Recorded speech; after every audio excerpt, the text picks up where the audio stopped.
Point समझना है। बेटा तुम खड़ी क्यों हो क्लास में? सीट नहीं मिल रही, आगे आ जाओ, थर्ड लाइन में आ जाओ, थर्ड लाइन में बैठा लो बेटा इसको। फिर तेरी बहन को जब कोई कहेगा यहाँ आके बैठ जा, फिर अच्छा लगेगा? थोड़ा लिमिट में रहना चाहिए ना। बैठ जाओ बेटा। चलो अपने देखो, अपने व्यवहार को ऐसा रखो जैसा तुम दूसरे के साथ करो, तुम्हारी बहन के साथ वही होगा। यहाँ नहीं, जहां वो कॉलेज में जाएगी वहां होगा, बस में होगा, ऑटो में होगा। समाज सबसे मिलके बनता है। तुम घटिया हो ना किसी के लिए, तो तुम्हारी बहन के लिए 100% कोई ना कोई घटिया। भगवान जो है कर्मा रिटर्न्स बैक है, ये सीधी थ्योरी है ये। और ये मैं अपने लिए भी मानती हूँ, मैं अपनी बेटी के लिए भी मानती हूँ।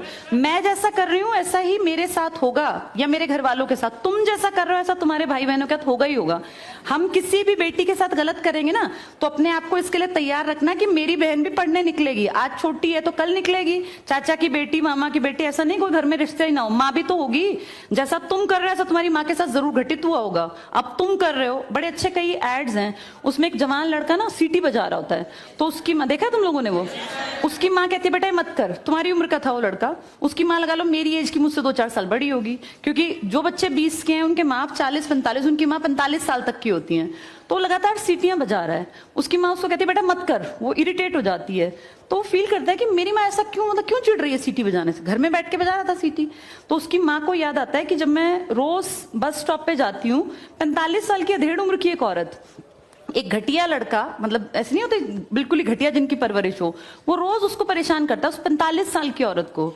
तो उसको फिर फील होता है कि ये मेरा बेटा जो हरकत कर रहा है ये उस लड़के से मेल खाती है। बहुत अच्छा ऐड है, उसका एसेंस बहुत अच्छा निकल के आता है कि एक्सप्लॉयटेशन सिर्फ जवान लड़कियों का नहीं होता। आप गलत कर रहे हो ना, कोई आपकी माँ के साथ, आपकी बहन के साथ कहीं ना कहीं कोई गलत करेगा फिर। इसलिए समाज को अच्छा बनाओ, क्लास को ऐसा बनाओ, कोई लड़की वहां से अगर आ रही है और तुम कह रहे हो यहाँ आ जा, तो ये ठीक है। ये अपने आप सोच के देखो, ये हमारी परवरिश को भी दिखाता है कि हमारी परवरिश कैसी माँ ने की है।